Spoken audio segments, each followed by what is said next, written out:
చేసిన పాపం ఎలా పోవాలి? శరీర బాధ రూపంలో పోవాలి. పుణ్యం ఎలా పోవాలి? శరీరానికి కలిగిన సుఖం రూపంలో పోవాలి. పాపపుణ్యములను రెండింటినీ అనుభవించడానికి భగవంతుడు ఇచ్చినటువంటి ఒక ఉపకరణం ఈ శరీరం. దీనితోటే మళ్ళీ ధర్మం చెయ్యాలి, పుణ్యం చెయ్యాలి, మంచి పనులు చెయ్యాలి, మంచి మాటలు చెప్పాలి. తద్వారా పాపము వలన బాధం ఎంత కష్టో తెలిసింది కాబట్టి మళ్ళీ బాధ రాకూడదంటే పాపం చేయకుండా ఉండాలి. పుణ్యాన్ని చేసుకోవడానికి ఇది శరీరం ఉపకరణం.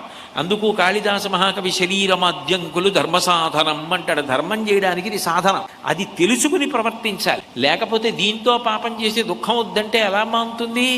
కల్మషభూయిష్టమైన ఆహారం తిని ఆరోగ్యంగా ఉండాలంటే ఎట్లా ఉంటాం?